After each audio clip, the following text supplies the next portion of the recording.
Your life changes the moment you stop negotiating with your excuses. Think about that for a second. Every time you tell yourself, "I'll do it later," or "I'm not ready yet," a small part of you believes it. And slowly, that belief becomes your reality. You start convincing yourself that the right time will come, but it never really does. The truth is, nobody ever feels fully ready. The difference between people who grow and people who stay stuck is simple.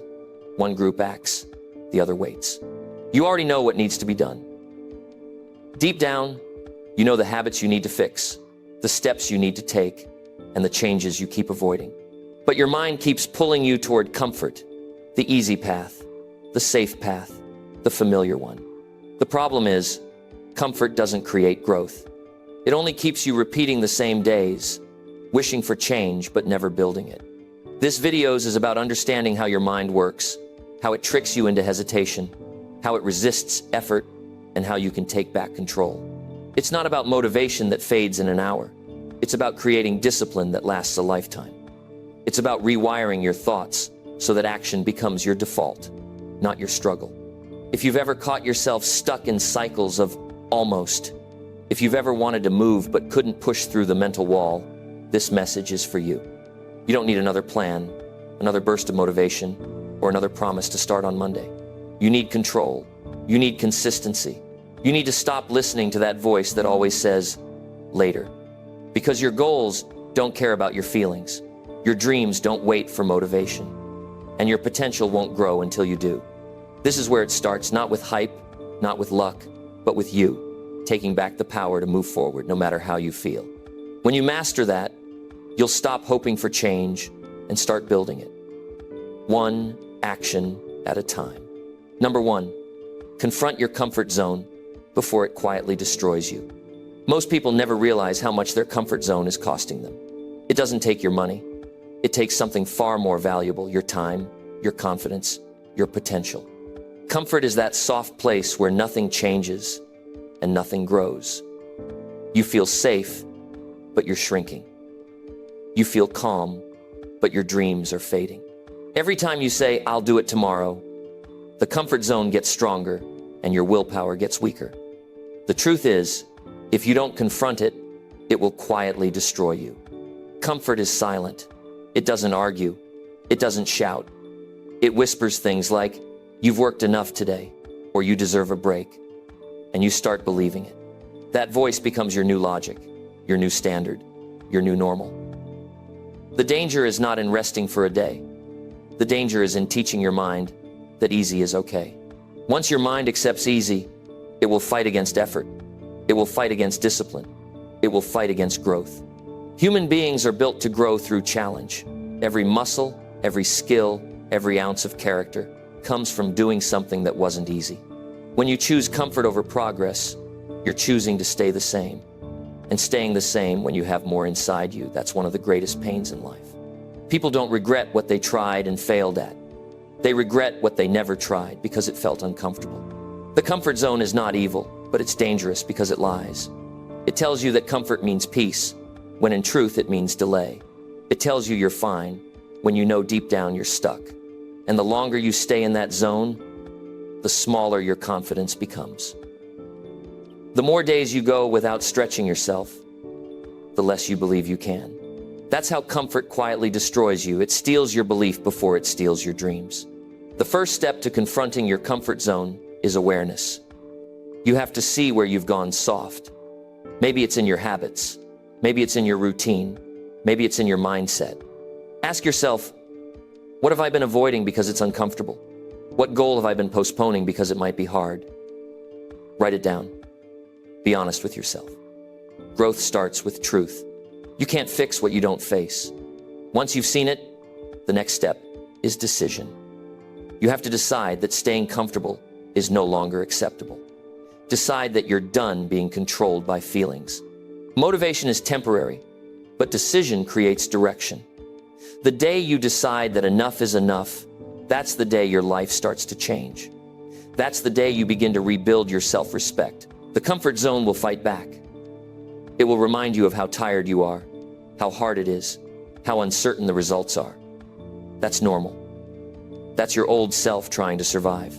You have to push through that voice. You have to teach your body and your mind that you are in control now. Every time you push through discomfort, you're rewiring your mind. You're building a new pattern, one that says, I act even when I don't feel like it. That's the mindset of every successful person you've ever admired.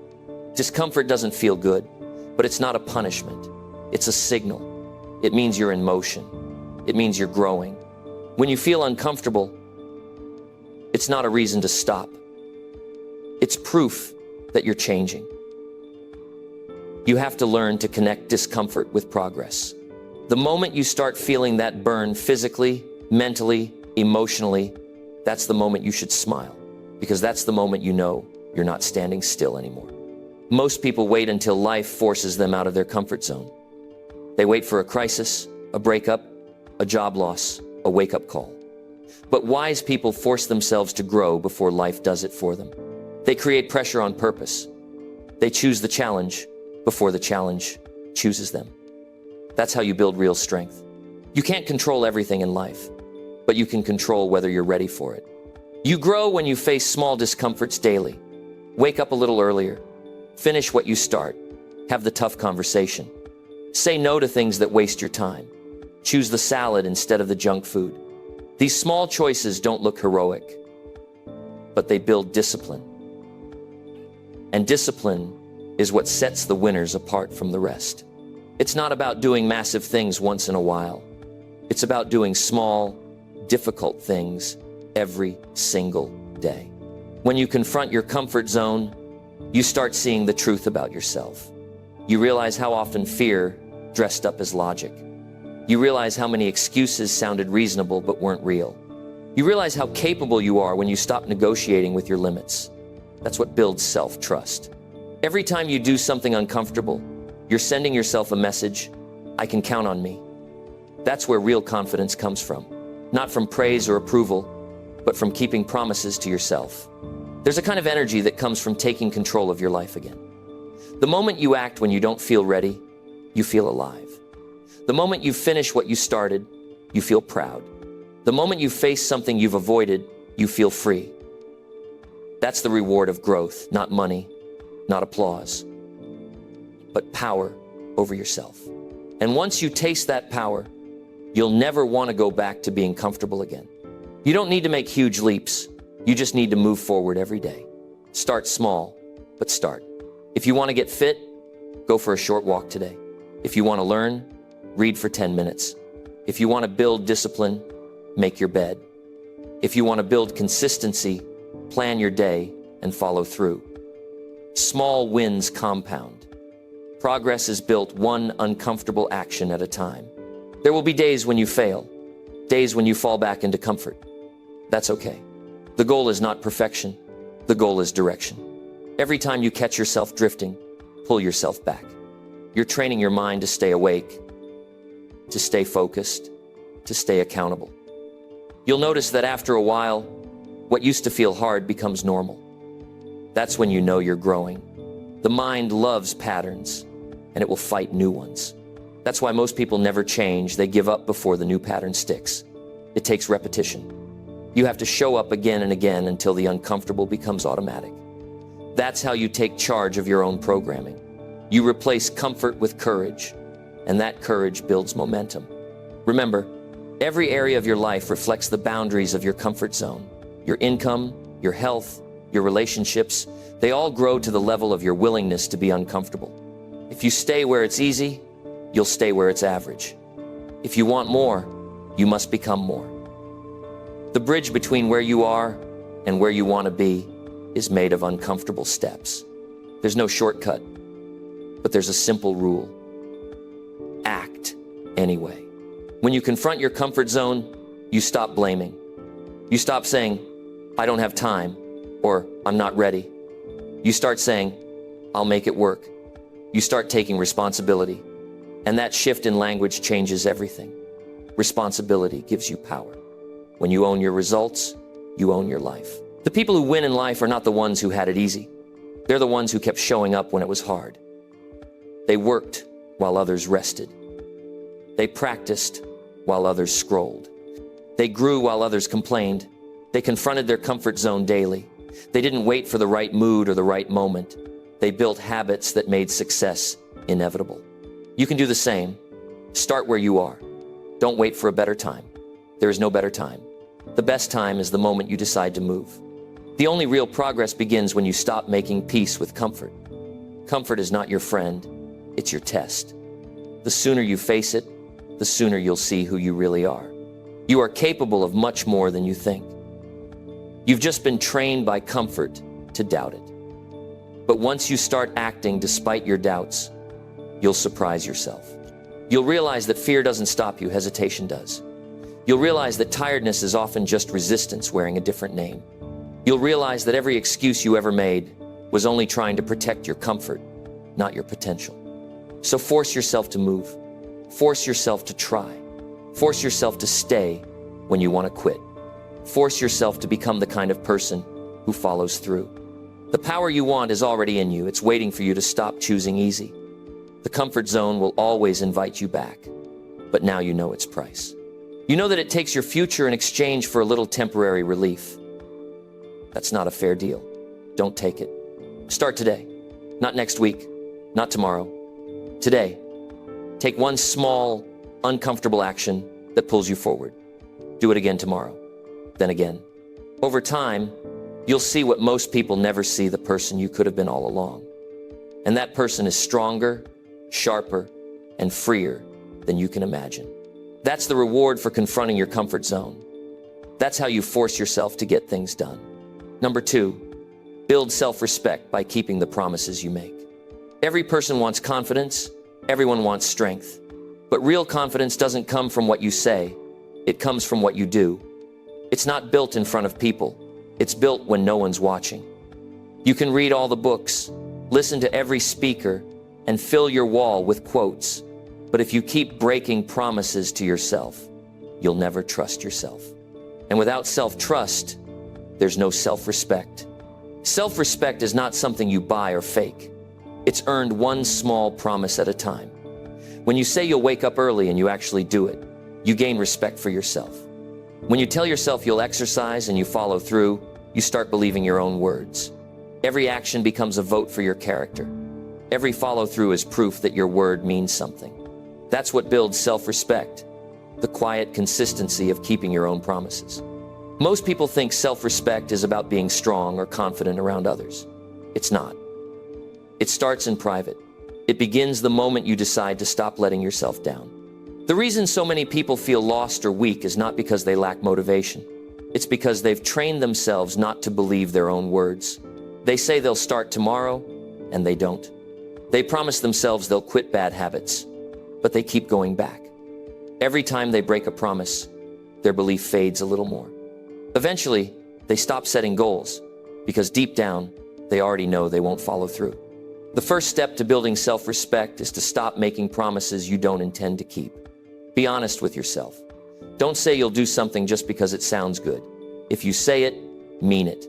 Start small if you have to, but make sure every promise counts. When you keep even the smallest promise, like cleaning your space, drinking more water, or finishing that task you've avoided, you start proving to yourself that your word is real. It doesn't matter how small it is. What matters is that you follow through. You see, the mind keeps score. It remembers what you do. It remembers every broken commitment, every excuse, every time you quit. That memory becomes your reputation with yourself. Just like you lose trust in someone who constantly lies, you lose trust in yourself when you break your own word. But when you start doing what you said you would, something powerful happens. You rebuild that reputation.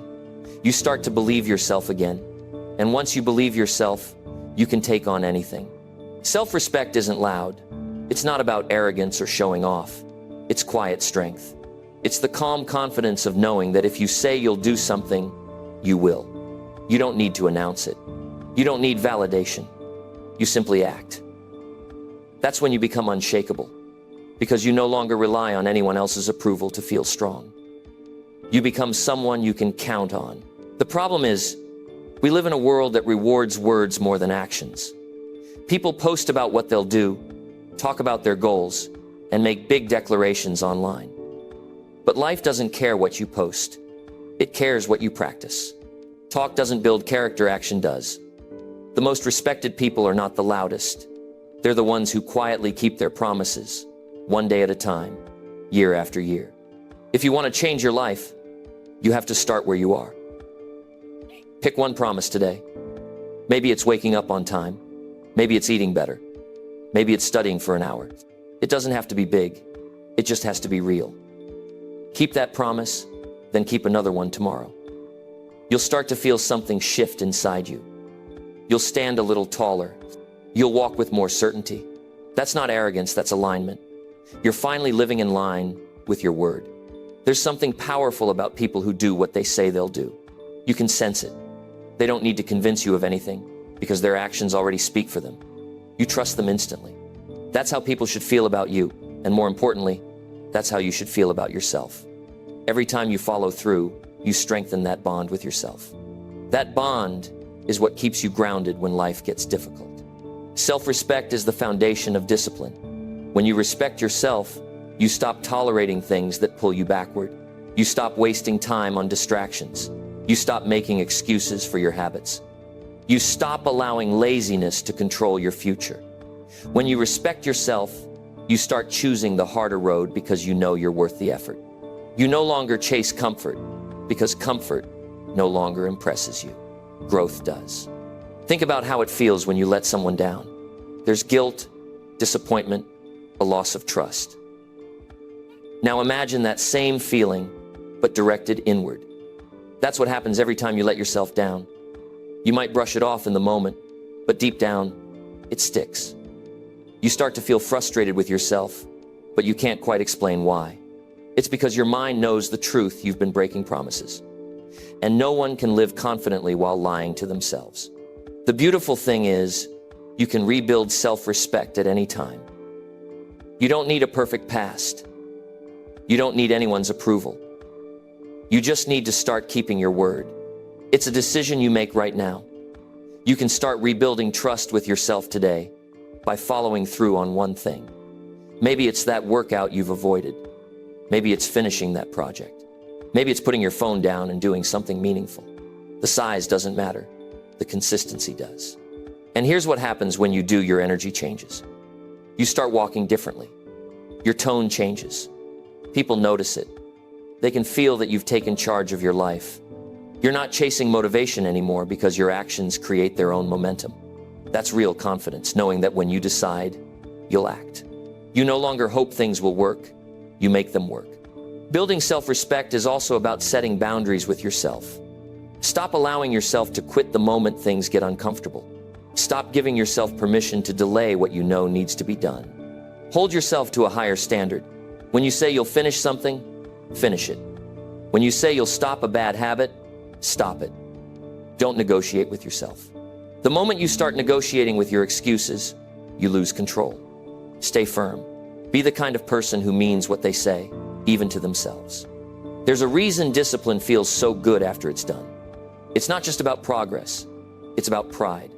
That feeling after a workout, after completing a goal, after following through, that's self-respect. It's your mind saying, you did what you said you would. That's one of the most powerful feelings a person can experience. And the more you feel it, the more you'll crave it. That's how momentum is built, through repeated wins that prove you can trust yourself. Many people try to build confidence by waiting for perfect conditions. They wait until they feel ready, until they have more time, until they're less tired. But that waiting is just another form of breaking promises. Life doesn't wait for you to feel ready.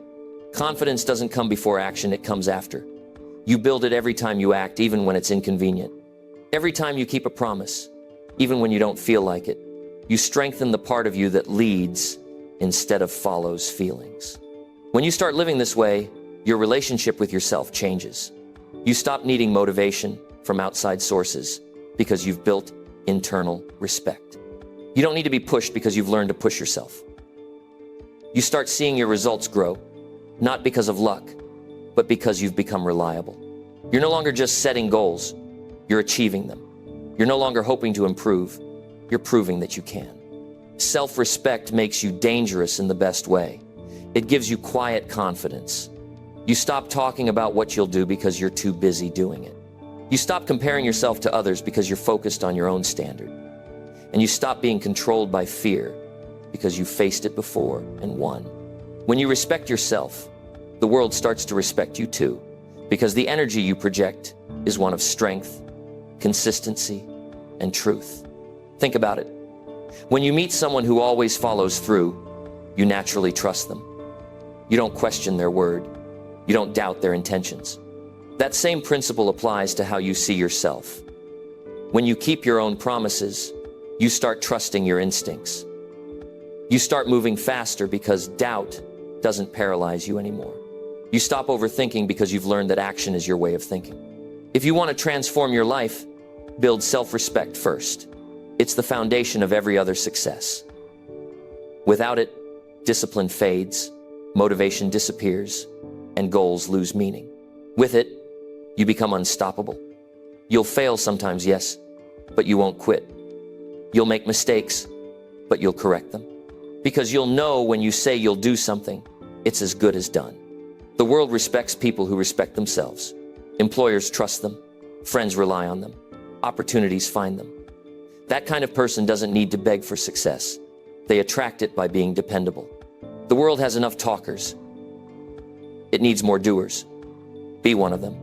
Be the person who keeps showing up, even when no one notices. Because the person who follows through when it's hard becomes the person everyone looks up to later. Every time you honor a commitment to yourself, you raise your standards.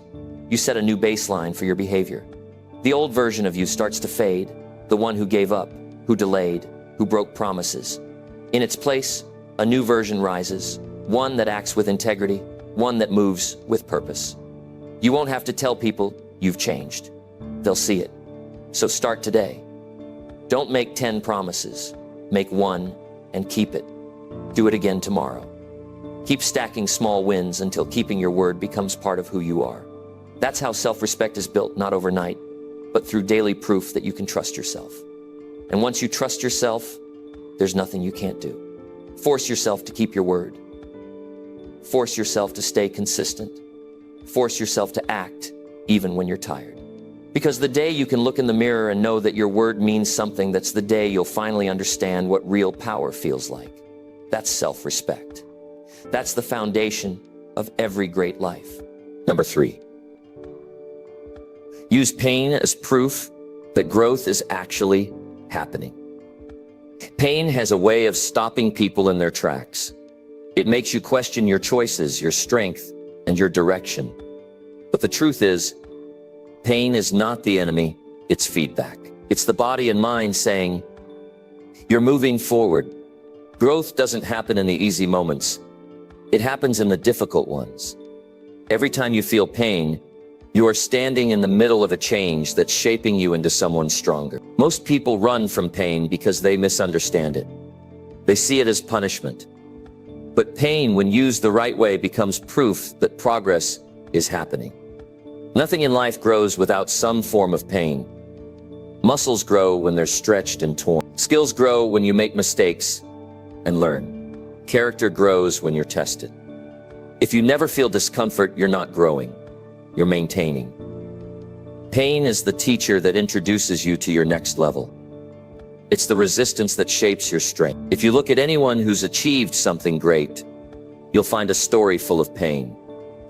But you'll also find someone who refused to give up when it hurt.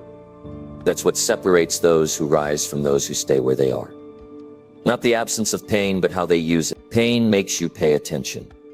When everything feels good, you don't notice the details. You drift through life on autopilot.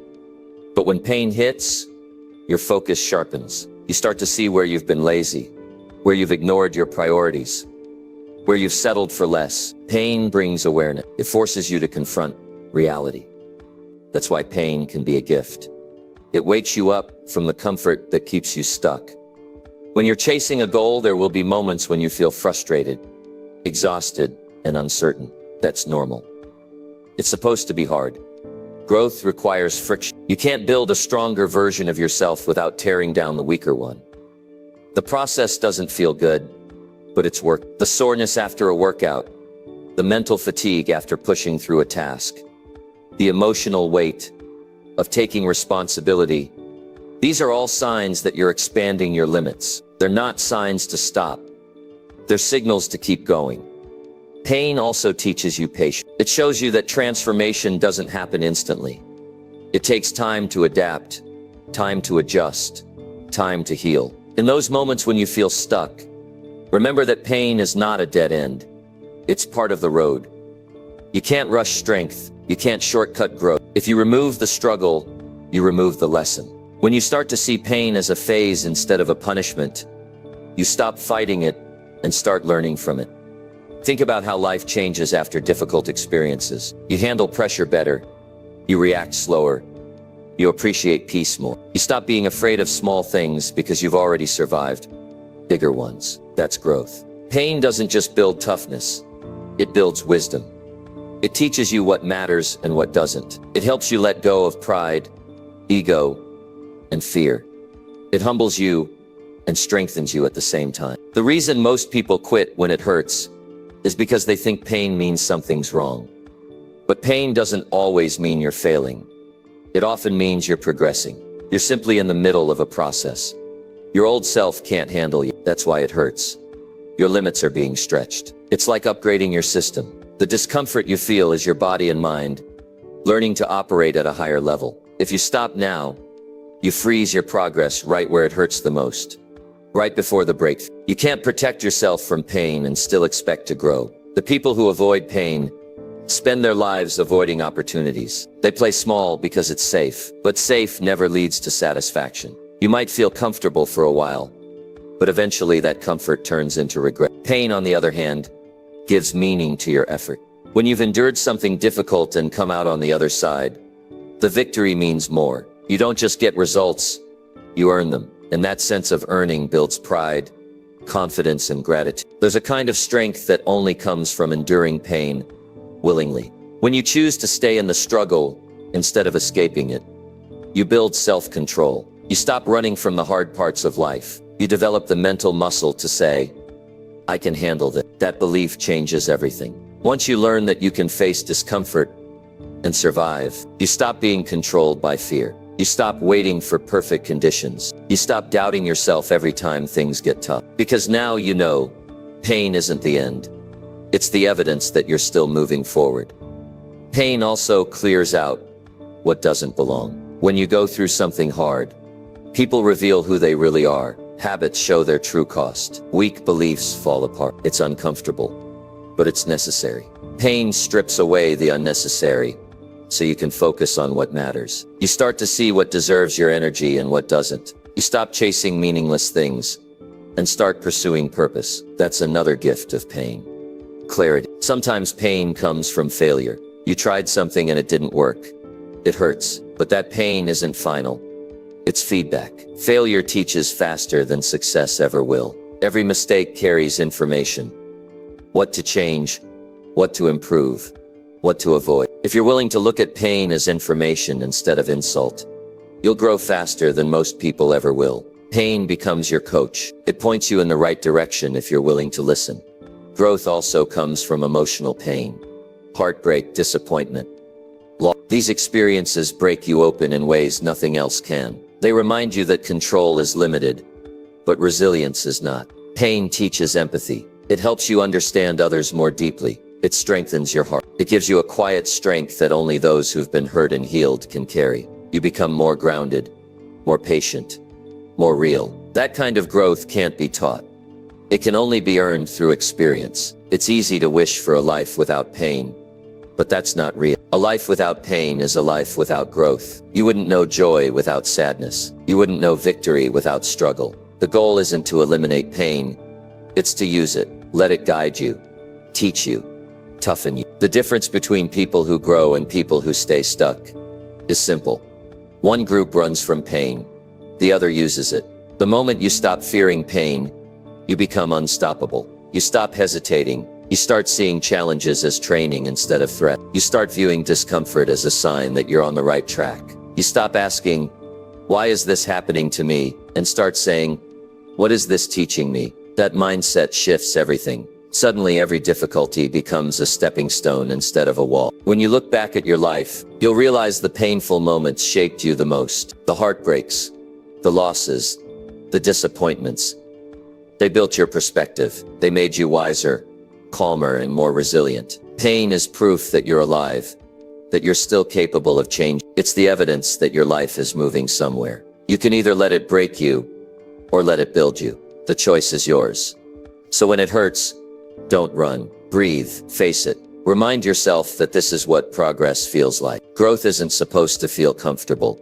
It's supposed to feel challenging. Every ache, every frustration, every ounce of doubt means you're working on something that matters. The pain you feel today will become the strength you carry tomorrow. Use it. Don't waste. Let it sharpen you, not stop you. That's how growth happens. Not in the moments of ease, but in the moments that test you. Pain doesn't come to destroy you. It comes to develop you. And once you understand that, you'll stop avoiding the struggle and start using it as proof that you're exactly where you need to be, in the middle of becoming stronger, wiser, and more capable than you've ever been before. Number 4, do hard things daily until they feel normal to you. Every person wants change, but very few are willing to earn it. The truth is, you cannot build a strong life doing what's easy. Strength is built when you deliberately do hard things every single day until they stop feeling impossible. It's not about punishing yourself. It's about training yourself. You're conditioning your mind and body to stop running from effort. The more often you face what's hard, the less control it has over you. What once felt overwhelming starts to feel ordinary. And that's how real transformation happens. Doing hard things daily is not about being extreme. It's about building consistency under discomfort. When you wake up earlier than you want to, when you push through the last few minutes of a workout, when you sit down to work even though you'd rather relax. Those moments build toughness. They create a quiet confidence that only comes from discipline. It's not about being perfect. It's about choosing challenge over comfort again and again until the challenge becomes part of your routine. Most people wait for motivation before they do hard things. They wait to feel ready, and because of that, they rarely move. Motivation comes after you start, not before. The first time you do something difficult, it feels impossible. The second time, it's still hard. But the third, fourth, and fifth time, your body and mind begin to adjust. What felt like a mountain turns into a small hill. That's the process of growth. Not dramatic change overnight, but steady effort until what was once hard becomes your new standard. The key is repetition. You can't do a hard thing once and expect lasting results. You have to keep showing up, especially when you don't feel like it. The mind resists what's unfamiliar, but it adapts to what you repeat. If you make a habit of doing difficult tasks daily, you're teaching yourself that struggle is normal, not something to fear. You stop seeing effort as pain and start seeing it as progress. That shift changes everything. You stop avoiding hard work, and you start craving it because you know it's the path to growth. The more you expose yourself to challenge, the calmer you become under pressure. It's not that life gets easier, it's that you become better equipped. The person who runs toward the difficult, instead of away from it, builds resilience that others can't understand. You become someone who doesn't panic when things get tough, because you've trained for it. That's why doing hard things daily isn't just about success. It's about self-mastery. You're proving to yourself day after day that you can handle more than you thought. Start small. You don't need to climb a mountain. Do something slightly harder than what feels comfortable. Wake up earlier than usual. Finish that task you've been delaying. Spend an hour learning something. Have the uncomfortable conversation you've been avoiding. Each small act of difficulty adds up. Over time, they rewire how you see yourself. You stop identifying as someone who avoids challenges and start identifying as someone who conquers them. That's how habits shift from effort to instinct. Every time you do something hard, you build mental armor. You start trusting your strength. You stop doubting your abilities because you have proof of what you've overcome.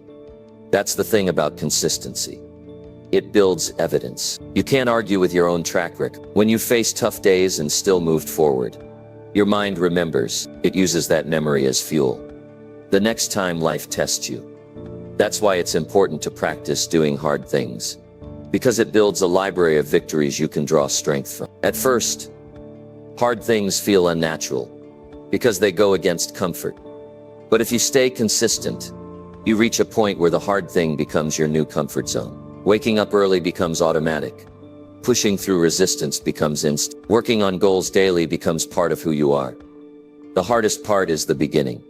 That phase where your body and mind fight against the change. Once you pass that point, you start to feel proud instead of pressured. The effort becomes a form of self-respect. Doing hard things also teaches you patience. We live in a world that worships quick results. But real progress takes time. The process tests your endurance, your focus, and your belief in yourself. The people who last are the ones who keep showing up long after the excitement fades. They don't chase motivation. They rely on discipline. Discipline is the habit of doing what must be done, even when you don't want to. Every day you practice it, it gets easier to access. That's how consistency turns effort into normalcy. When you start doing hard things daily, your standards rise naturally. You stop settling for average effort because your mind knows you're capable of more. You start seeking out challenges instead of avoiding them. You find satisfaction in pushing limits. That doesn't mean life gets easier.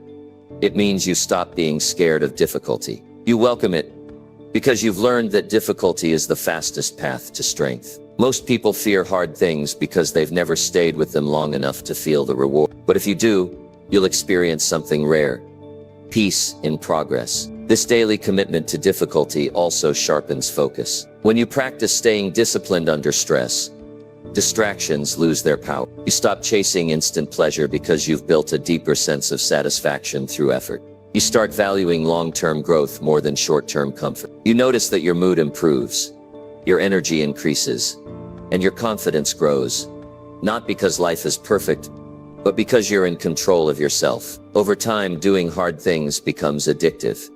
You start to crave the feeling of progress. You wake up with purpose. You stop procrastinating because you know how good it feels to move forward. That's when life begins to change. When you realize that the things you once avoided are now the very things that define your strength. You're no longer the same person who needed comfort to feel okay. You're the person who thrives under pressure because you've earned that power. The difference between who you are and who you want to be lies in what you do daily. If you want to grow, you must train your mind and body to stop expecting ease. You must choose effort again and again until it becomes second nature. It's not punishment, it's preparation. Every repetition builds resilience. Every hard choice builds character. And one day, without even realizing it, you'll look back and see that what once drained you now empowers you. The people who achieve real freedom in life are not the ones who escape hard work. They're the ones who embrace it.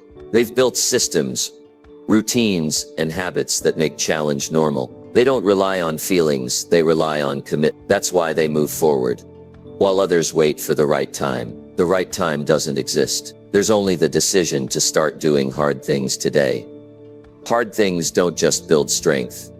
They reveal truth. They show you what you're made of. They expose your weaknesses so you can improve them. They uncover the parts of you that want to give up.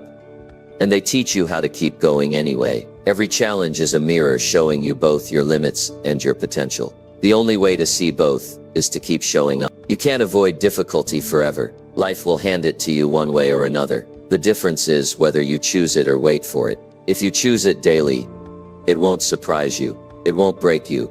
It will become your normal rhythm. Work, effort, growth. The people who seem calm under chaos aren't special. They're trained. They've practiced being uncomfortable until it stopped bothering them. So start today. Pick something that challenges you. Something small but meaningful. Do it until it stops feeling foreign. Then raise the bar. Keep increasing the difficulty until strength becomes your default setting. One day you'll realize that the hard things you once feared are now the things that make you feel alive. That's when you'll understand what real growth is. Not the absence of struggle, but the mastery of doing hard things daily is how you become unshakable. It's how ordinary becomes strong and strong becomes natural. And when that happens, nothing in life can intimidate you again. Number 5, rewire your mind to act without waiting to feel ready. Most people spend their whole lives waiting to feel ready before they take action. They wait for the right time, the perfect plan, or the surge of motivation that never comes. But the truth is, readiness is an illusion. You never feel ready to change, to begin, or to take a risk. Your mind is wired to protect you from uncertainty, not push you toward progress. If you want to achieve anything meaningful, you must rewire your mind to act first and let the feeling catch up later. Every dream dies in the gap between intention and action.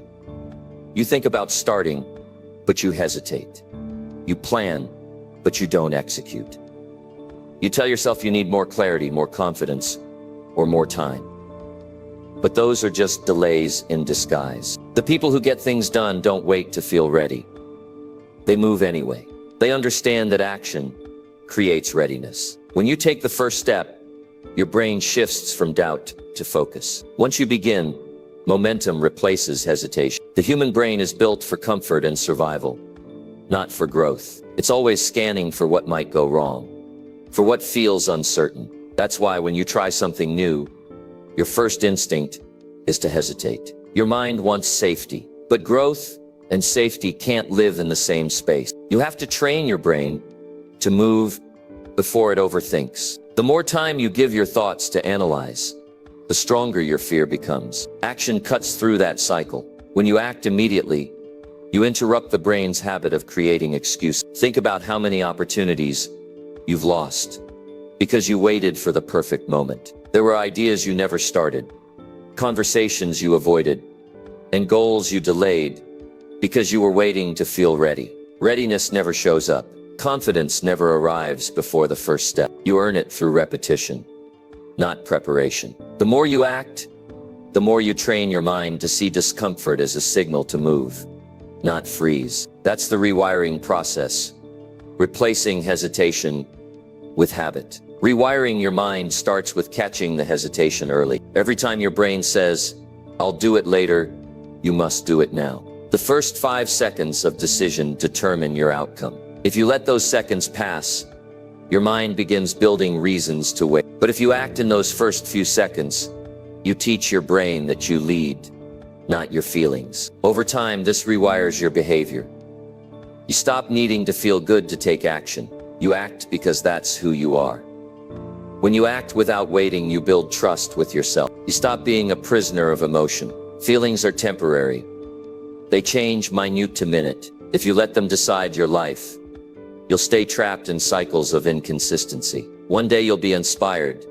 The next day you'll be tired. If your actions depend on how you feel, your results will always be unstable. The mind must be trained to follow decisions, not moods. Discipline begins when you stop asking, "Do I feel like it?" and start saying, "I'll do it anyway." You can start small. The rewiring doesn't happen in one leap. It happens through repetition. When the alarm goes off, don't hit snooze. Get up immediately. When you see a task on your list, start it before you think twice. When fear appears, take one small step toward it. Each time you act without waiting, you send a new signal to your brain. I move first. That signal weakens the old habit of hesitation. The brain learns what you repeat, and soon, action becomes automatic. You've probably noticed that the hardest part of anything is starting. Once you begin, it becomes easier. That's because action creates energy. The moment you take that first step, your physiology changes, your heart rate rises, your focus sharpens, your motivation increases. You go from thinking to doing, and doing rewires the brain. If you always wait for the feeling first, you'll never access this momentum. But if you move first, the feeling follows. People who accomplish great things aren't fearless. They're action-driven. They feel the same fear, but they've trained themselves not to wait for it to go away. They've learned that fear is not a stop sign. It's just noise. The brain will always try to protect you from effort, but you can override it. The moment you act, you prove to yourself that the fear has no real power. The more often you do this, the quieter the fear becomes. Rewiring your mind also means separating emotions from execution. You don't have to enjoy every step to be successful. You don't have to feel excited to show up. What matters is showing up anyway. Every time you act without the emotional push, You strengthen your ability to perform under pressure. That's the difference between amateurs and professionals. Amateurs wait to feel good. Professionals act regardless of emotion. They know consistency beats motivation every time. You can't control how you feel, but you can control what you do. That's the essence of self-mastery. Choosing action, even when your emotions disagree. Once you understand this, hesitation loses its grip on you. You start to realize that the feeling of readiness was never the goal. Progress, waiting to feel ready, is like waiting for the weather to be perfect. It keeps you standing still while time keeps moving forward. Every person you admire once felt unready. They started uncertain, unqualified, and what made them different wasn't luck or talent. It was their decision to act before they felt ready. They built the skill through repetition, not waiting. They moved forward messy, uncomfortable, and unsure. And that's what created their confidence. Confidence is not what allows you to start. It's what you gain by starting. Rewiring your mind is a process of repetition, not inspiration. You must catch yourself when you start to delay. You must take the first step every single time, even when it feels awkward. You'll notice that after a while, your reactions change. The things that once triggered hesitation start triggering action. Instead, you'll begin to associate discomfort with movement, not paralysis. That's when you know the rewiring is working. When hesitation feels unnatural, acting without waiting also builds momentum that fuels every other area of your life. When you stop delaying, your confidence grows. You start finishing what you start. You stop second-guessing your decision. You begin to trust your instincts because you've trained yourself to take responsibility immediately. That sense of control is what most people are missing. They think control means comfort, but it actually means ownership. You can't own your life if you keep postponing it. The more you train your mind to act first, the faster you grow. You stop wasting days thinking about what could happen and start experiencing what actually happens. You learn faster, you fail faster, you recover faster. That's how growth compounds. Not through waiting, but through doing. Every small act builds new wiring in your brain. You're not just changing habits, you're changing identity. You're no longer someone who hesitates. You're someone who moves. There will still be moments of doubt, moments when fear shows up louder than usual. That's okay. The goal is not to eliminate fear.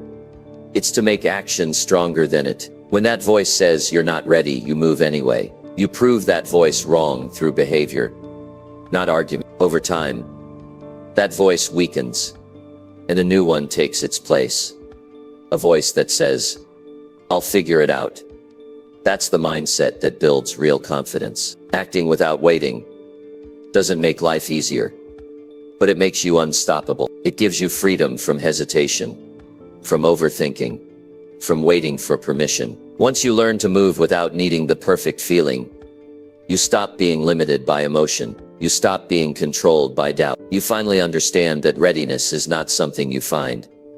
It's something you create through movement. So stop waiting for confidence. Stop waiting for clarity. Stop waiting for the perfect plan. Take action now, even if it's small, because once you start, everything changes. Readiness is not the beginning of progress. It's the result of it. The mind learns from action. The sooner you act, the sooner your brain learns that you can. That's how you rewire it. One decision, one action, one moment of courage at a time. Number 6, catch your excuses the moment they start to speak. Excuses are subtle. They rarely shout. They whisper in ways that sound reasonable. They say things like, I'll do it later, I'm too tired, or it's not the right time. They disguise themselves as logic, but they are lies meant to protect comfort. If you want to change your life, you have to catch those excuses the moment they start to speak. The longer you let them talk, the stronger they become. Excuses grow fast. The only way to stop them is to interrupt them at the source. Excuses come from a mind that's trying to avoid effort, failure, or discomfort. Your brain is wired to conserve energy and avoid pain. That's why it will always search for reasons not to act. The trick is to become aware of that pattern.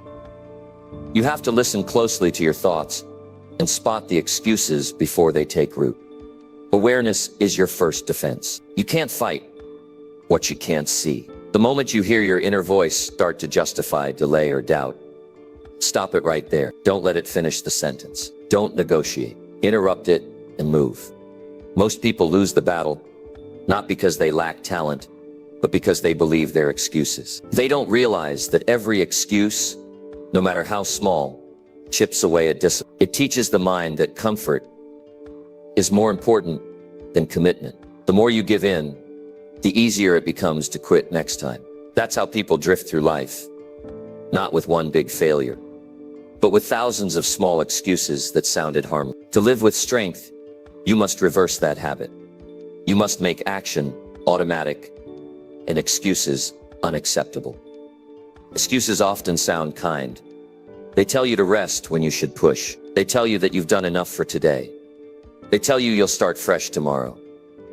But they're trapped. They sound comforting because they appeal to emotion. Excuses speak in the language of relief, not progress. Every time you believe one, you feel good for a moment, but worse in the long run. That's because deep down, you know you could have done more. Catching excuses early protects your self-respect. You can't build confidence if you keep lying to yourself.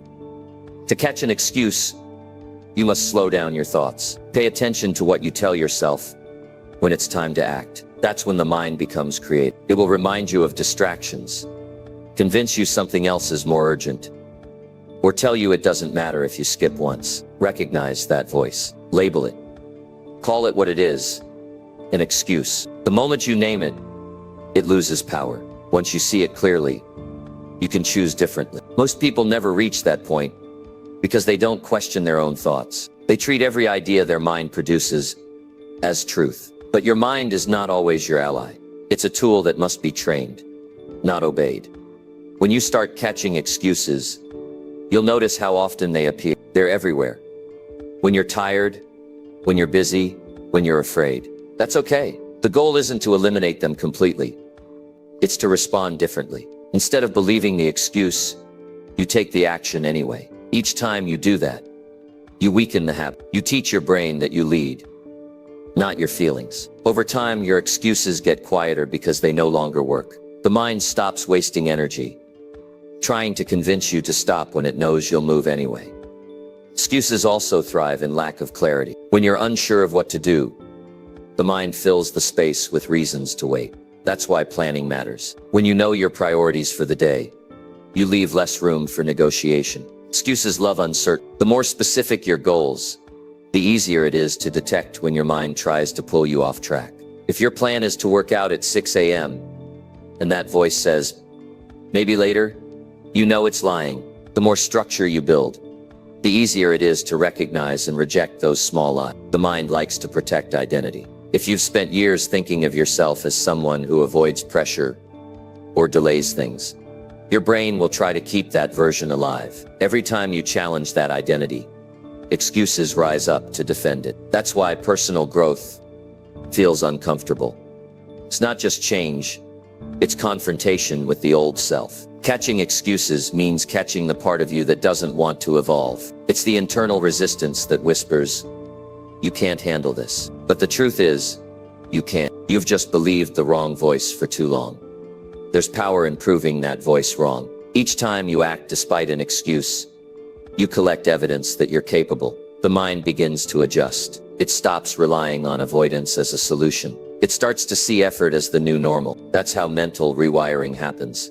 Not through motivation, but through repetition. You must act your way into a new mindset, not think your way into one. Every time you override an excuse, you're rewriting your default response to challenge. Excuses also hide behind logic. They sound reasonable, which makes them dangerous. You'll say you're too busy, but if you're honest, it's not time that's missing, it's discipline. You'll say you don't have the right tools, but what's really missing is action. The truth is, there's always a reason not to start. The successful ones simply stop listening to that list. They know that progress doesn't require perfect conditions. It only requires movement. When you catch yourself rationalizing delay, Remind yourself that reasoning is not the same as reality. Most excuses fall apart the moment you take the first step. You can practice catching excuses throughout your day. When you feel the urge to procrastinate, notice the story your mind tells. When you want to skip a commitment, ask yourself, is this true? Or is this comfort speaking? That simple question breaks the pattern. Awareness separates you from the excuse. Once you're aware, you can act from intention instead of impulse. The habit of self-awareness becomes your best defense against mental sabotage. You'll find that the most dangerous excuses are not the obvious ones. It's not "I can't" that stops most people. It's "I'll do it later." That one is quiet and convincing. It feels harmless because it doesn't say no. It just says "not now." But "not now" usually becomes never.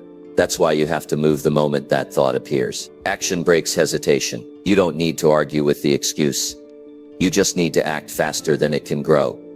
Over time, this practice builds mental sharpness. You start to recognize the patterns instantly. You know what triggers your excuses: fatigue, boredom, fear, doubt. Once you identify them, you can plan ahead. You can create systems that make it easier to act and harder to avoid. The goal isn't to fight yourself every day. It's to design your environment so excuses have no space to live. Remove distractions, simplify your choices, and create accountability. Excuses thrive in isolation, but die in structure. Catching excuses also teaches humility. It forces you to be honest about where you hold yourself back. It's easy to blame circumstances, people, or time. But when you strip all that away, what remains is the truth. Most of what stops you lives inside your own head. That realization is not weakness, it's power. Because once you accept responsibility for your excuses, you gain control over them. You stop being a victim of your own thoughts and start being the author of your behavior. The greatest strength a person can develop is self-honesty. To look at an excuse as it forms and say, "That's not truth, that's fear." That's how leaders are built. That's how goals turn into results. When you become aware of that internal voice and stop obeying it, you break free from the patterns that hold most people captive. You stop living on delay. You start living on discipline.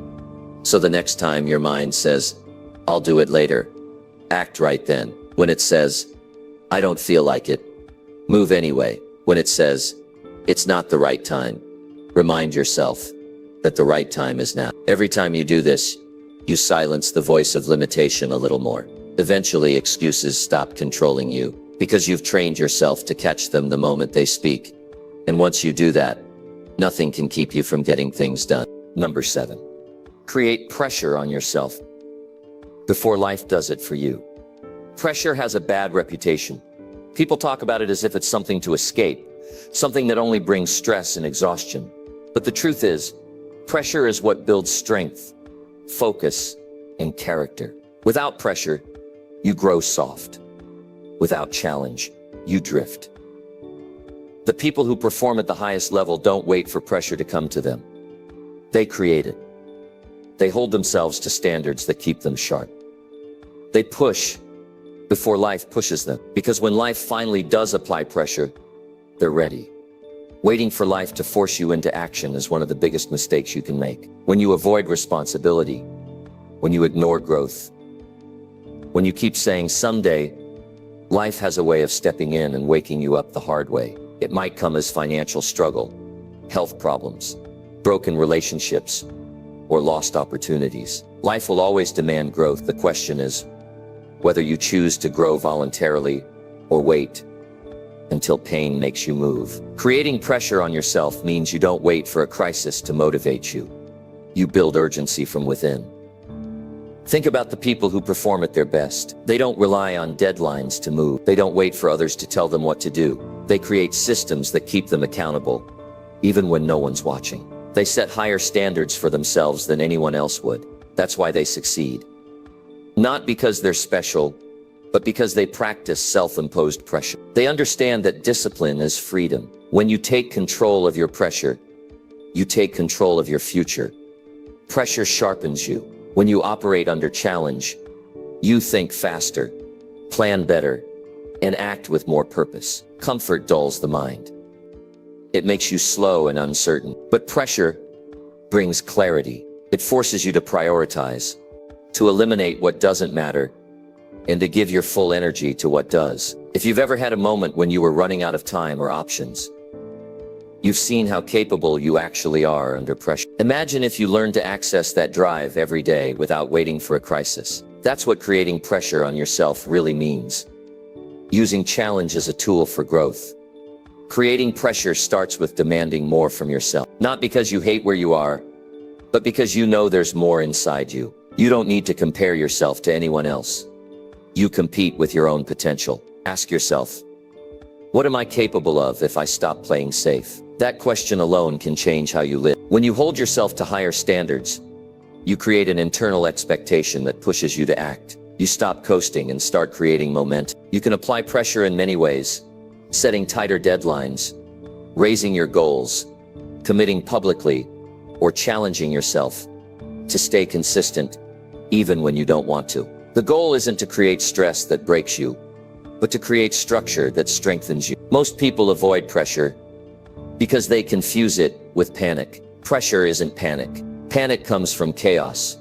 Pressure comes from purpose. When you set intentional pressure, you're controlling the environment instead of letting it control you. Every day you should have something that stretches you, something that reminds you that you can still grow. It might be learning a new skill, improving your health, or mastering your craft. When you stop challenging yourself, you start declining. Growth isn't a one-time effort.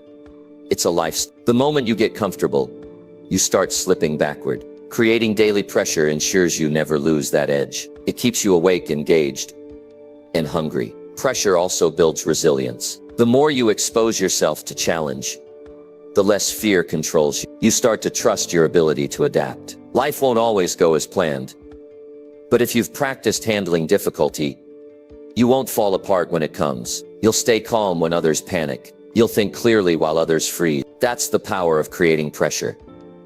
It makes you stronger than circumstances. There's a difference between healthy pressure and destructive stress. Healthy pressure comes from goals that stretch you, but still align with your purpose. Destructive stress comes from chasing things that don't matter, or from trying to please everyone. The kind of pressure that builds you is intentional. You decide what to focus on, why it matters, and how you'll approach it. When the goal is meaningful, the pressure becomes fuel instead of fear. Look around at the most successful people in any field. Business, sports, art, or science. They all have one thing in common. They demand excellence from themselves long before anyone else expects it. They don't wait for competition to force improvement.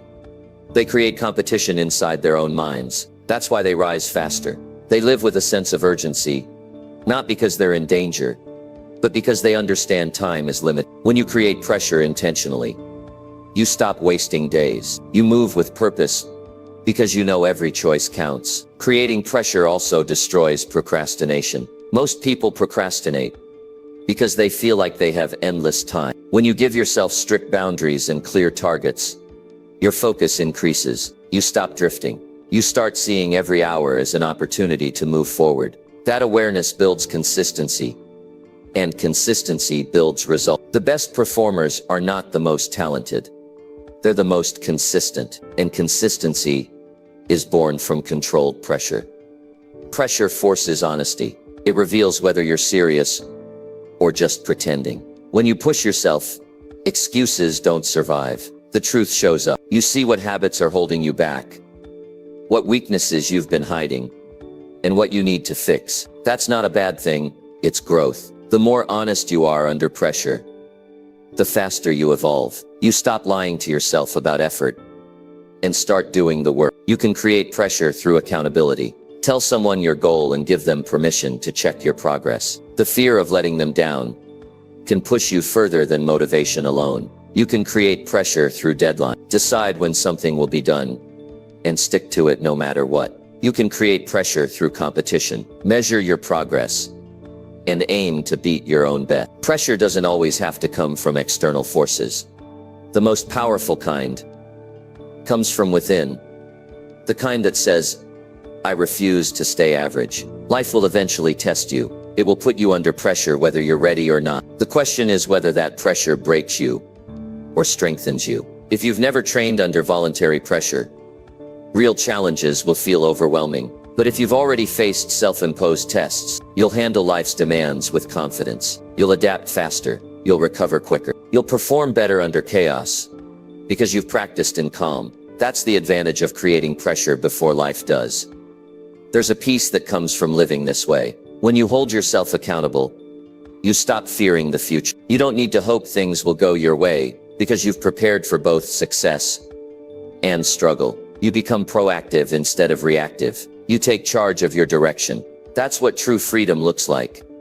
Not the absence of responsibility, but mastery over it. You can start this process right now. Pick one area of your life where you've been too comfortable. Raise the bar. Set a new goal that forces you to stretch. Make it public if you have to. Cut out the safety net. Tell yourself failure is not an option. And mean it. That pressure will ignite focus you didn't know you had. It will bring out a version of you that only appears when things get serious. The truth is, pressure is not your enemy. It's the weight that makes you stronger. If you run from it, life will eventually catch you with a pressure you didn't choose. But if you create it on your own terms, you'll always be one step ahead. You'll walk into challenges ready, not afraid. You'll live with purpose instead of panic. That's what it means to create pressure before life does it for you. It's choosing growth over comfort, action over waiting, and strength over regret. Number 8, earn confidence by showing up when it's inconvenient. Confidence is not a gift you're born with, and it's not something you can fake for long. Confidence is earned, and the price you pay for it is consistency when it's inconvenient. It's built in the moments when showing up feels like the hardest thing to do. Anyone can act confident when things are easy, but real confidence grows when you do what needs to be done, even when you don't feel like it. When you keep showing up through fatigue, doubt, and discomfort, you start proving to yourself that you're dependable. That belief, not words, not hype, becomes unshakable confidence. The problem with most people is that they think confidence comes first. They think once they feel strong, they'll start acting strong. But it works the other way around. You act first, then you feel it. Every time you show up despite not wanting to, you're voting for the stronger version of yourself. You're telling your mind, I follow through no matter how I feel. That's how you earn self-respect. And self-respect turns into confidence. You can't buy it, borrow it, or wish for it. You have to earn it through action. When it's inconvenient to show up, that's when the lesson matters most. It's easy to do the right thing when circumstances are perfect, but when the alarm goes off early, when your body feels heavy, when you're surrounded by distractions and still choose to keep going, that's where your character is built. Confidence doesn't grow in comfort. It grows in inconvenience. Each time you keep your word under pressure, you build another layer of trust in yourself. There's something powerful about people who show up, even when it's not easy. They walk differently. They speak with a quiet certainty, because they know what they've overcome. They don't rely on motivation, because they've already learned how to move without it. You can sense it, that calm strength that comes from doing the hard thing again and again. That kind of confidence can't be faked, because it's rooted in truth. When you rely on convenience, you become inconsistent. You only work hard when conditions are ideal. So progress becomes unpredictable. But when you commit to showing up no matter what, progress becomes steady. You start developing a rhythm that doesn't depend on your mood or external motivation. That's how great habits are formed. They're not based on comfort. They're based on discipline. The more often you practice this, the easier it becomes to act naturally, even when it's hard. Every time you choose to act when it's inconvenient, you train your mind to obey your goals instead of your feelings. Feelings are temporary, but goals are long-term. If you want lasting results, your actions must align with what you said you'd do, not how you feel in the moment. This is where most people lose momentum. They let their emotions decide their effort. They say they want change, but wait for the perfect time to start. The truth is, the perfect time will never come. The only time you have is now. And showing up today, even imperfectly, builds momentum that waiting never will. You earn confidence one decision at a time. When you're tired and you still work, when you're unsure and you still try, when you're discouraged and you still push forward. Each of those moments becomes a piece of evidence in your mind that says, I can rely on me. Over time, that evidence turns into certainty. You stop doubting your abilities because you've seen proof. You've done it before. You know you can do it again. That's how confidence becomes permanent. It's built on proof, not opinion. Inconvenience is a test of priorities. When something matters enough, you find a way. When it doesn't, you find an excuse. Showing up during inconvenience reveals what you truly value. It's easy to say you want success, health, or growth, but your actions show what you actually prioritize. If you can keep moving forward when it's uncomfortable, you're proving that your goal matters more than your feeling. That's the mindset that separates those who talk about change from those who live it. You'll notice that the most disciplined people are not the ones who never struggle. They feel lazy, unmotivated, and tired just like everyone else. The difference is, they don't let those feelings make decisions for them. They show up anyway. They've learned that consistency matters more than convenience. They understand that every time they push through resistance, they're training their mind to work under pressure. That's how they stay steady when everyone else quits. Confidence earned through consistency also changes how you view failure. When you've built a habit of showing up through inconvenience, you stop seeing mistakes as proof of weakness. You see them as part of the process. You don't panic when something goes wrong because you've been through difficulty before. You know that struggle doesn't define you. Persistence does. That calm belief in your ability to keep going no matter what is the essence of true confidence. Most people try to look confident before they are confident. They dress it up, talk loudly, or pretend they're not afraid. But deep down, they know they haven't kept their own promises. And that lack of integrity always shows. You can't hide from yourself. If you want to feel genuinely confident, you have to earn it privately. You have to do the work when no one is watching. You have to show up when it's lonely, when it's hard, when no one will give you credit. That's the kind of confidence that never leaves you, because it's built on truth. There will always be days when your energy is low, when distractions are strong, when everything in you says, not today. Those are the days that matter most. When you act in spite of resistance, you build momentum that makes future days easy. You start to realize that inconvenience is temporary, but pride is lasting. You'll never regret showing up, but you'll always regret giving up too early. The mind remembers both. The times you followed through and the times you didn't. Choose the memories that strengthen you, not the ones that weaken you. Confidence is not loud. It's quiet assurance. It's knowing you'll find a way no matter what happens. That belief is built on consistency, not luck. When you show up every day, even under pressure, you're building a record of discipline that no one can take from you. You start trusting your process more than your emotions. You stop chasing motivation because you've built momentum. You move differently because you know who you are. Someone who shows up, no matter how inconvenient it gets. You can start building that confidence right now. Look at your life and ask, where do I disappear when things get hard? Then decide that from this moment forward, you won't let inconvenience decide your effort. You'll show up when it rains, when you're tired, when you're busy. You'll show up because that's what strong people do. The more you do it, the more natural it becomes. What once felt like struggle becomes your new normal. What once felt impossible becomes automatic. That's how confidence grows. Not from a speech, not from a quote, but from repeated action in the face of discomfort. Every time you choose to show up when it's inconvenient, you're not just building habits. You're building identity. You're becoming the kind of person who can be trusted by others. And most importantly, by yourself. That's real power. That's earned confidence. And once you have it, you'll never need to fake it again. Number 9. Train your focus to obey you, not your mood. Focus is the ability to keep your attention where it matters, no matter how you feel.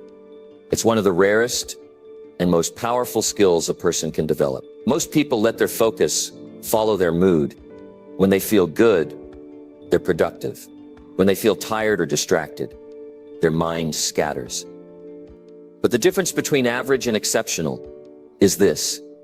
Successful people train their focus to obey them, not their emotions. They don't wait to feel inspired. They don't let moods dictate effort. They decide where their attention goes, and they keep it there until the job is done. The human mind is naturally restless. It's built to chase stimulation and avoid boredom. That's why it's easy to get distracted, to drift from one task to another, to lose hours scrolling through meaningless content.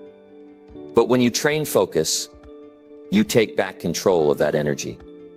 You start using your attention like a laser, directed, steady, and powerful. Focus is not just about concentration. It's about discipline. It's the decision to control your thoughts instead of letting them control you. When your focus depends on mood, your results will always be inconsistent. Some days you'll make progress. Other days you'll fall behind. You'll tell yourself you need motivation. But what you really need is control.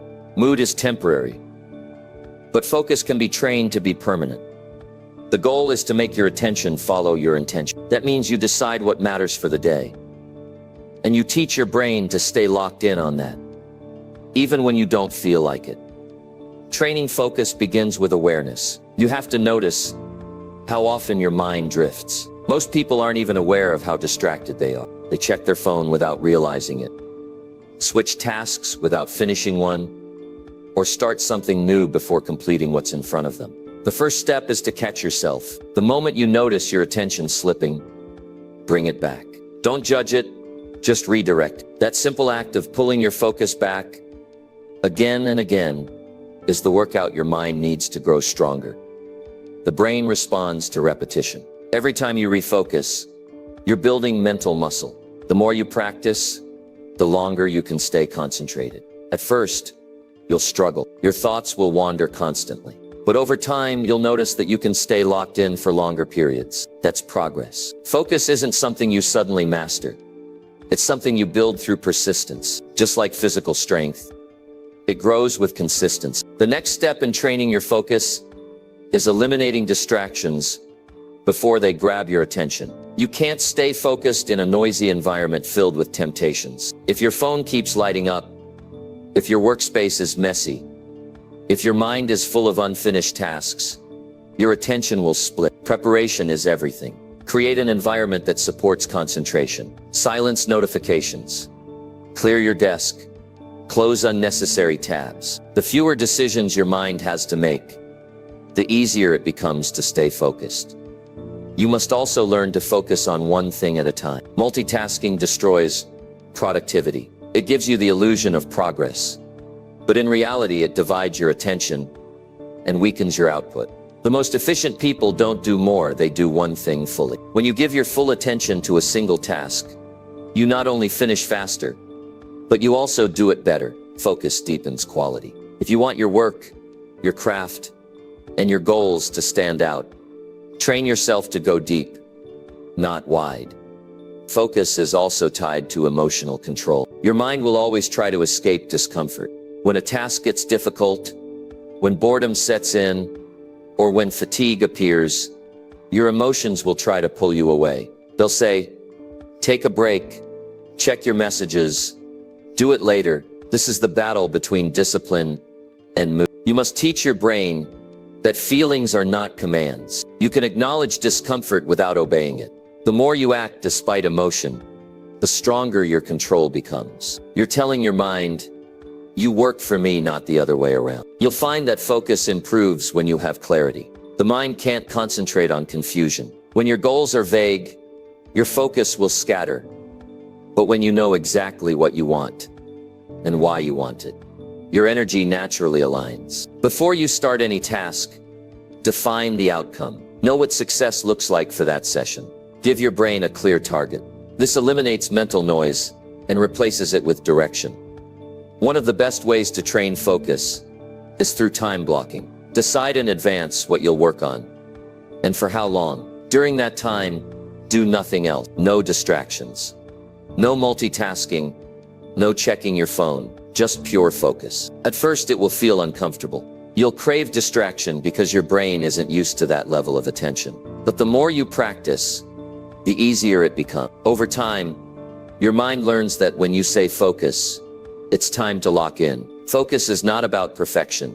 It's about returning to the task every time you drift. The goal isn't to have zero distractions. That's unrealistic. The goal is to recover your attention quickly. Every time you catch yourself wandering and bring your mind back, you're strengthening control. It's like lifting a mental weight. You don't get stronger by holding the weight still. You get stronger by repeatedly bringing it back into position. You'll notice that focus feels easier when you have a strong why. When your goal has meaning, it becomes easier to stay consistent. If what you're doing truly matters to you, you'll push through fatigue. You'll stay locked in even when it's inconvenient. That's why purpose and focus are connected. Without purpose, attention becomes fragile. With purpose, it becomes resilient. The stronger your reason, the stronger your focus. In training focus, you must also protect your mental energy. Focus isn't just about time. It's about quality of attention. If you fill your mind with useless noise all day, endless scrolling, negative news, random conversations, you drain your ability to concentrate when it matters. Treat your attention like currency. Spend it wisely. Give it to things that build you, not drain you. Every distraction you entertain is a withdrawal from your potential. There's also a physical side to focus. Sleep, nutrition, and movement affect attention more than most people realize. A tired body leads to a tired mind. If you're constantly exhausted, focus will always feel like a fight. Take care of your body, and your mind will follow. True mental sharpness requires balance. Discipline doesn't mean self-neglect. It means creating conditions that make concentration sustainable. Training your focus to obey you also means practicing stillness. In a world addicted to speed and noise, stillness feels unnatural, but it's essential. Sit in silence for a few minutes every day. No phone, no distractions, just awareness. It sounds simple, but it strengthens your attention span. When you can control your focus in stillness, you can control it anywhere. Over time, you'll notice that your focus starts obeying you naturally. You'll be able to switch on concentration like flipping a switch. You won't need to warm up your motivation or talk yourself into work. You'll simply decide and your mind will follow. That's mastery. When your thoughts become servants of your purpose, not slaves to your emotions. The truth is, everyone wants focus, but few are willing to train for it. It takes patience, discipline, and self-awareness. You'll have days when your mind resists, when distraction wins, when you feel scattered. That's part of the process. The key is not to quit. Keep bringing your attention back. Keep deciding where your focus goes. Every small victory compounds until control becomes instant. When you reach that point, you stop being reactive. You stop chasing motivation. You start creating results on command. You become the kind of person who doesn't waste time, who doesn't drift through days aimlessly, who doesn't lose hours to distraction. Your mood no longer decides your effort. Your purpose does. And that's freedom. That's when you know your focus finally works for you, not against you. Number 10. Force discipline until it becomes your natural state. Discipline is the bridge between wanting and having, between dreams and results. It's not something you're born with, it's something you build. At first, it feels unnatural. It feels forced. You'll have to drag yourself to do the things you said you would do. You'll fight laziness, boredom, and every excuse your mind creates. But if you stay consistent long enough, discipline transforms. It stops feeling like effort and starts feeling like identity. It becomes who you are. Not something you do occasionally, but something you live daily. That's the point of mastery. Forcing discipline until it becomes your natural state. Every person who has ever achieved something worthwhile began the same way, by forcing themselves. No one wakes up disciplined. It's a decision, a repetition, a choice that's made over and over until it rewires how you think. In the beginning, you'll hate it. Your body will resist. Your emotions will rebel. You'll look for shortcuts, hoping to find an easier way. But there isn't one. The only way to become disciplined is to act disciplined before you feel like it. Discipline starts as a fight with yourself. There's a part of you that wants to grow and another part that wants to stay comfortable. The comfortable side will always speak louder, but it's weak. The more you listen to it, the more it controls you. The discipline side is quiet, but powerful. You strengthen it every time you follow through. Each small act of consistency builds inner authority. You stop being at the mercy of moods and start being in command of your direction. That's what self-leadership looks like. Choosing progress over comfort, even when no one's watching. The early phase of building discipline is the hardest because you're breaking habits that have been wired for years. Your brain craves the familiar. When you start doing things differently, waking up early, sticking to a plan, pushing past fatigue, it resists, tells you to stop. That's not a sign you're failing. It's proof you're changing. Growth always feels like friction in the beginning. You have to push through that resistance long enough for the new pattern to take root. Once it does, what once felt forced will start to feel normal. Think of discipline like a muscle. If you've never used it, it's weak. You can't expect to lift heavy weights on the first day. You start small. You build strength through repetition. You show up, even on days you don't see progress. Then one day, something shifts. It stops being a struggle. You move naturally. You don't have to convince yourself anymore because it's part of who you are. That's what happens when you force discipline consistently. You train your mind and body to operate at a higher standard automatically. Discipline doesn't mean being harsh with yourself. It means being loyal to your future self. It's saying, I'll do what's right for me, long term, not what's easy right now. That shift in thinking changes everything. Most people chase comfort and call it happiness. But comfort without progress turns into regret. Discipline is what gives your life structure, purpose, and pride. It's not punishment, it's power. When you live with discipline, you stop depending on external motivation. You don't need someone to push you. You push yourself. The truth is, most people quit because they expect discipline to feel good. It won't. Not at first. It feels heavy, inconvenient, and repetitive. You'll want to stop 100 times, but that's exactly why it works. It trains you to keep moving even when emotions disagree. Discipline is not about enjoying the process. It's about trusting it. It's about acting based on commitment, not convenience. The first few weeks or months will test your patience. But if you hold the line, something remarkable happens. Your mind adapts. The things that used to drain you become automatic. The tasks that felt unbearable become part of your rhythm. That's when discipline shifts from being a chore to being your nature. When you force discipline long enough, you build reliability. You start trusting yourself again. You stop breaking promises to yourself because those promises are now your stand. That trust builds confidence, and confidence fuels consistency. It's a powerful cycle. You act, you grow, you believe, and you act even stronger next time. This is how people change their lives quietly. No big announcement, no waiting for the perfect time. Just small, consistent acts of discipline, repeated daily, until transformation is undeniable. There will always be moments when you want to give in, days when you're tired, discouraged, or overwhelmed. Those are the moments that matter most. Anyone can stay disciplined when everything is going well. But when you keep showing up through frustration, you're developing real mental strength. You're proving that you don't need perfect conditions to perform. That resilience is what separates people who achieve from those who only dream. Discipline is also about simplicity. You don't need 1,000 rules. You just need to do what you said you'd do. That's it. Keep the promises you make to yourself. If you said you'll work out, work out. If you said you'll study, study. The more you honor your word, the stronger your discipline becomes. When you stop negotiating with yourself, you eliminate wasted energy. You stop overthinking and start executing. The mind becomes clear, sharp, and efficient. That's the beauty of discipline. It simplifies life. To make discipline your natural state, you have to remove options that weaken it.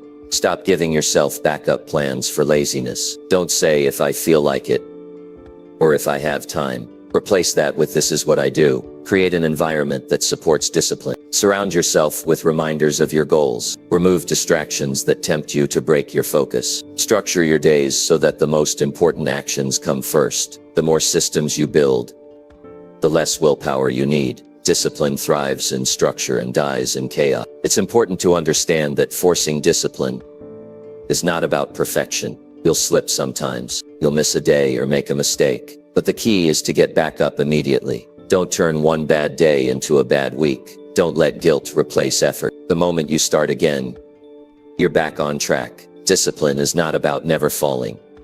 It's about never staying down. Each time you recover faster, your bounce back muscle grows. That's how you become unshakable. Eventually, discipline becomes your baseline. You don't need to think about it. You don't need motivation speeches. You act because it's part of your DNA now. That's freedom.